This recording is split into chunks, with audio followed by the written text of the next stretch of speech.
Revisi Undang-Undang Mahkamah Konstitusi akan segera dibawa ke paripurna DPR. DPR diam-diam melanjutkan pembahasan revisi MK di masa reses. Wakil Ketua DPR Sufmi Dasko Ahmad menyatakan rapat pleno pengambilan keputusan tingkat 1 mengenai revisi Undang-Undang MK yang dilakukan di masa reses pada 13 Mei lalu telah dapat izin dari pimpinan DPR. Dalam rapat tersebut, Komisi 3 DPR dan pemerintah sepakat membawa revisi Undang-Undang MK ke pengambilan keputusan tingkat 2 di rapat paripurna.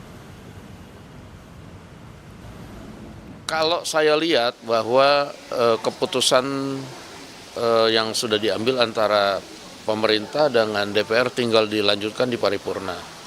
Nah, sehingga masa sidang yang masih panjang ini juga memungkinkan untuk komisi terkait DPR diduga secara diam-diam melanjutkan pembahasan revisi Undang-Undang MK di masa reses. Wakil Ketua DPR Sufmi Dasko Ahmad menyatakan, rapat pleno pengambilan keputusan tingkat 1 mengenai revisi Undang-Undang MK yang dilakukan di masa reses pada 13 Mei lalu telah mendapat izin dari pimpinan DPR. Kalau saya lihat bahwa keputusan yang sudah diambil antara pemerintah dengan DPR tinggal dilanjutkan di paripurna. Nah, sehingga masa sidang yang masih panjang ini juga memungkinkan untuk komisi terkait juga kembali berkoordinasi dengan pemerintah. Nah, sehingga apakah di sekarang atau di masa sidang nanti kita tunggu aja hasilnya. Iya, seharusnya kalau ada pembahasan di masa reses harusnya sudah izin pimpinan.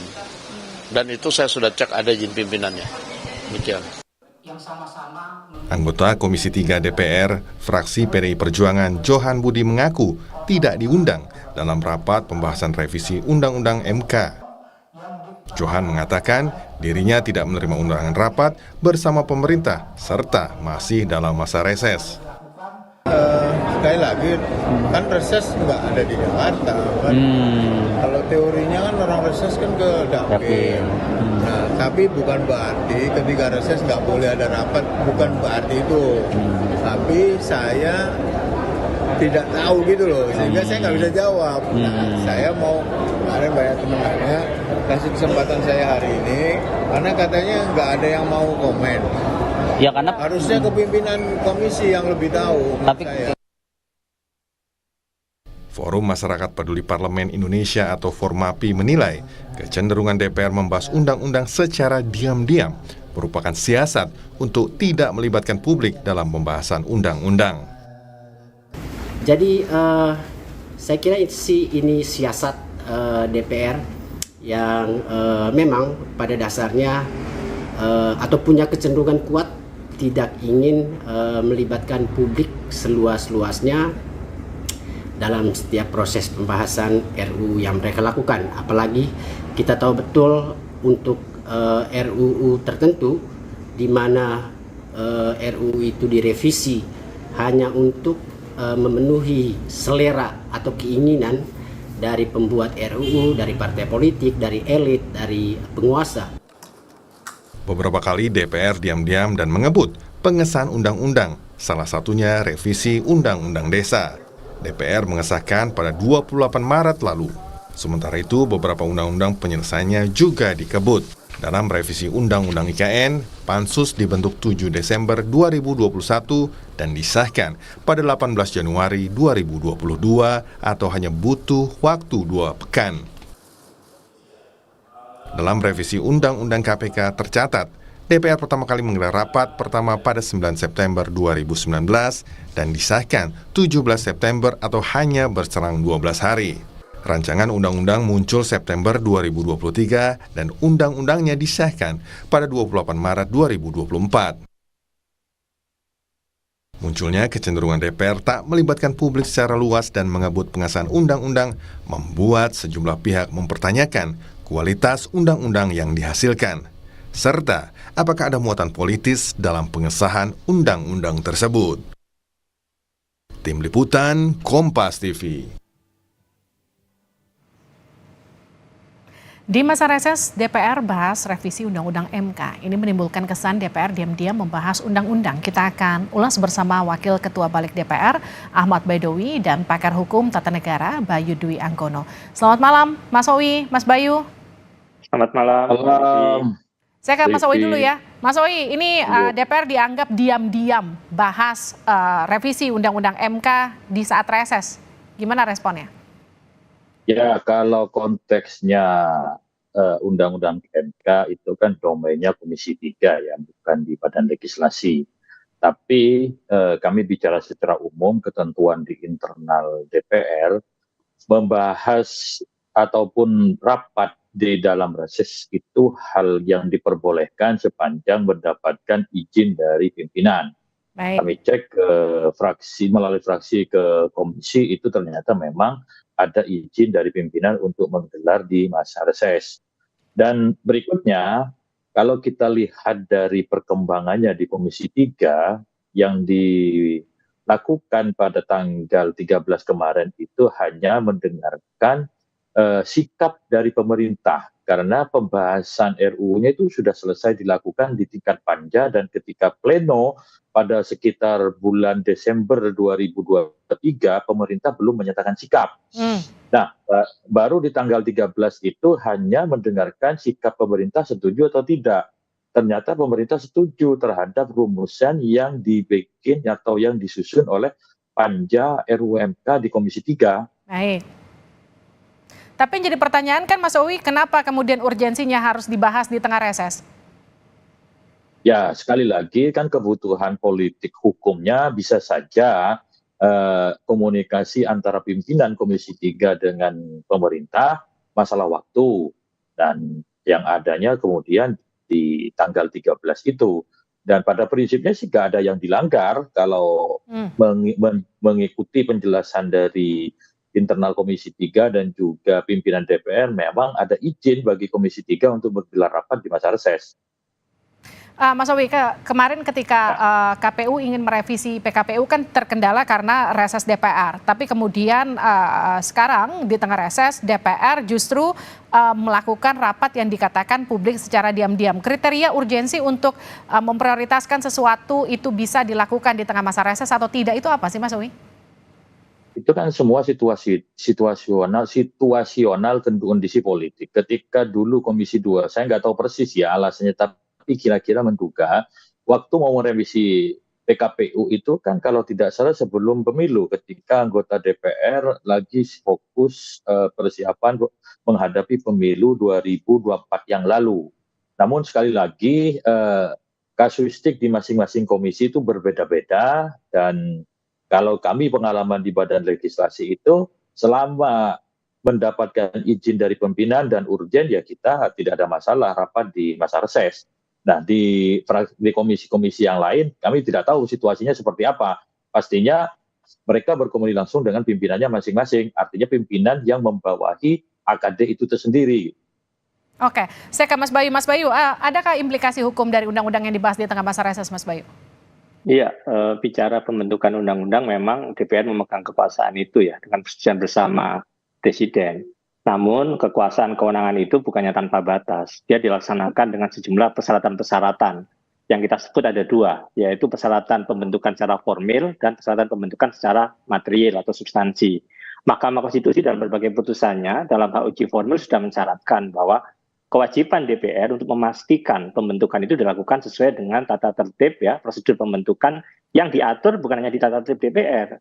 Mulai dari Undang-Undang Dasar, Undang-Undang Nomor 12 Tahun 2011 tentang pembentukan peraturan perundang-undangan yang diubah terakhir di tahun 2022, Undang-Undang MD3 ya, MPR, DPR, DPD ya, termasuk juga tata tertib. Nah, kalau kita lihat proses pembentukan yang sekarang terjadi di RUU perubahan keempat Mahkamah Konstitusi ini, justru ketika dilakukan di masa reses itu bertentangan langsung dengan Undang-Undang Dasar, dengan Undang-Undang pembentukan peraturan perundang-undangan, termasuk di Undang-Undang MD3 sendiri. Kenapa? Karena jelas di dalam Undang-Undang Dasar pasal 20 ayat 2, ayat 3, pasal 22 juga tentang Perpu ya, ketika membahas Perpu, kemudian di pasal 51 Undang-Undang pembentukan peraturan perundang-undangan, di pasal 99 Undang-Undang MD3, dilakukan pembahasan RUU itu adalah pada masa sidang, bukan pada masa reses. Oke. Nah, sehingga kemudian tata tertib tidak bisa itu kemudian melampaui ketentuan Undang-Undang Dasar, Undang-Undang P3, Undang-Undang MD3. Implikasinya apa? Ini akan timbul persoalan hukum di kemudian hari, yaitu melalui hak uji formil ke Mahkamah Konstitusi. Karena itu kita seringkali mengatakan, DPR, Anda benar punya kewenangan, kekuasaan untuk undang-undang, tapi lakukan sesuai dengan prosedur pembentukan yang sudah disyaratkan, dan itu berkali-kali sesungguhnya proses di MK itu menunjukkan tentang pentingnya kepatuhan pada prosedur tersebut, Mbak Livi. Baik, gimana tuh Mas Owi? Ya, terima kasih Mas Bayu selalu mengingatkan, dan memang itulah tugas dari teman-teman di luar parlemen. Namun kami yakini bahwa apa yang kami lakukan secara prosedural itu tidak ada yang dilanggar. Kalau kemudian produk hukumnya dianggap cacat prosedural, itu kan sudah ada ruangnya, yakni kalau undang-undang judicial review ke Mahkamah Konstitusi. Namun sekali lagi, ini menunjukkan bahwa meskipun kami dalam situasi yang banyak beban tugasnya, target pencapaian produk legislasi di setiap komisi tentu akan diselesaikan sesuai dengan target yang sudah ditentukan di setiap masing-masing AKD. Gitu. Mas Bayu, kalau pola seperti ini kemudian kerap katakanlah dinormalisasi oleh DPR, impact-nya ke depan akan seperti apa? Ya, saya mulai dulu dari sebenarnya membahas RUU itu kenapa harus tertib prosedur ya, tadi di masa sidang bukan di masa reses. Kita lihat misalkan di pasal 20 ayat 3 ya, yang mengatakan ya, jika kemudian DPR bersama Presiden itu membahas suatu RUU, tidak ada persetujuan bersama ya, tidak ada kata setuju, itu tidak boleh diajukan dalam persidangan masa itu, harus menunggu persidangan berikutnya. Perpu sekalipun, ya dalam hal ikhwal kegentingan memaksa Presiden berhak menetapkan perpu, pembahasan itu jelas di pasal 22 ayat 2 Undang-Undang Dasar, mendapat persetujuan oleh DPR dibahas dalam persidangan berikutnya. Sekali lagi kata persidangan. Pasal 51 Undang-Undang Pembentukan Peraturan Perundang-undangan juga mengatakan jika dalam satu masa sidang DPR bersama Presiden ya menyampaikan RUU yang mengenai materi yang sama, itu digunakan RUU yang disampaikan oleh DPR dan dari Presiden jadikan pembanding. Begitu juga di pasal 99 Undang-Undang MD3. Pembahasan rancangan undang-undang paling lama 3 kali masa sidang dan dapat kemudian diperpanjang dengan persetujuan dari rapat paripurna. Semua mengatakan masa sidang. Ini menjadi penting untuk kemudian kita katakan perpu saja yang sangat urgent ketika untuk mendapat persetujuan itu harus menunggu masa sidang. Nah, jadi sekali lagi bagi saya hal-hal semacam ini penting. Kita menghormatilah kuasa DPR dalam membentuk undang-undang, tapi berikan edukasi karena selama ini kan seringkali kalau kita nunggu di ujung silakan uji formil di Mahkamah Konstitusi, ya saya pikir kan MK selalu menegaskan agar sekali lagi ketentuan yang sudah jelas semacam itu diikuti, tidak perlu kemudian kita nanti harus menunggu publik kemudian Anda silakan kepada Mahkamah Konstitusi karena ada ruang DPR sesungguhnya di sana untuk kemudian menaati ketentuan itu, Mbak Livi. Nah, kalau ada katakanlah dugaan dari apa yang dilakukan ini kemudian dianggap syarat kepentingan politis untuk kemudian menguntungkan DPR dan juga pemerintah, kalau Mas Bayu melihatnya seperti apa? Iya, kan selain ini dilakukan di masa reses ya, yang kedua memang pembahasan tingkat pertama persetujuan kemarin itu kan dilakukan secara tertutup ya, artinya ini sangat anomali sekali. Kalau bicara sidang-sidang DPR itu kan pada dasarnya terbuka semua, kecuali rapat tertentu yang dinyatakan tertutup. Nah, hal-hal semacam ini kan tentu akan muncul dugaan-dugaan yang tentu itu tidak baik bagi kemudian suatu legislasi yang dihasilkan oleh DPR. Yang ketiga juga bicara partisipasi publik yang bermakna. Tidak hanya partisipasi yang formal, tapi yang bermakna. Hak untuk mendapatkan informasi, hak untuk didengarkan publik pandangan-pandangannya, termasuk penjelasan dari DPR. Kalau kemudian masukan publik itu tidak dimasukkan bagian dari suatu undang-undang. Nah, ruang itu yang kemudian akan timbul persoalan bahwa kinerja legislasi ini kenapa kemudian dilakukan tanpa mengikuti prosedur yang sudah ditentukan. Muncul ruang dugaan-dugaan yang akhirnya mengarahkan bahwa ini lebih pada melayani kepentingan DPR ketimbang kepentingan publik, Mbak Livi. Nah, itu gimana, Mas Owi? Tidak memberikan ruang untuk partisipasi publik dan hanya akan menguntungkan DPR dan juga pemerintah? Perlu kami tegaskan sekali lagi bahwa di rapat tanggal 13 itu hanya mendengarkan sikap dari pemerintah setuju atau tidak terhadap hasil rumusan dari panja dalam merumuskan RUU MK yang sudah dilakukan pada akhir tahun 2023. Nah, kemarin kita cek rapatnya itu terbuka. Soal kemudian tidak ada yang tahu, ya karena memang tidak ada perhatian ke arah sana. Tapi kemudian kita lihat itu banyak di luar anggota Komisi 3 dan juga di luar menteri itu banyak juga yang hadir pada kesempatan itu. Dan sekali lagi, perdebatan mengenai konten materi muatan terhadap RUU MK itu sudah dilakukan di rapat-rapat sebelumnya di tingkat panja. Dan kemarin yang belum dilakukan itu adalah persetujuan ataupun sikap pemerintah ketika mau di rapat plenonya di tahun 2023 itu, di akhir 2023 itu mau pleno tidak jadi karena menunggu sikap dari pemerintah. Kemudian baru tanggal 13 itulah kemudian pemerintah siap menyatakan sikapnya. Kemudian ternyata sikapnya pemerintah setuju terhadap rumusan yang sudah diputuskan di tingkat panja. Jadi kemarin itu hanya agendanya mendengarkan sikap resmi dari pemerintahnya seperti apa gitu.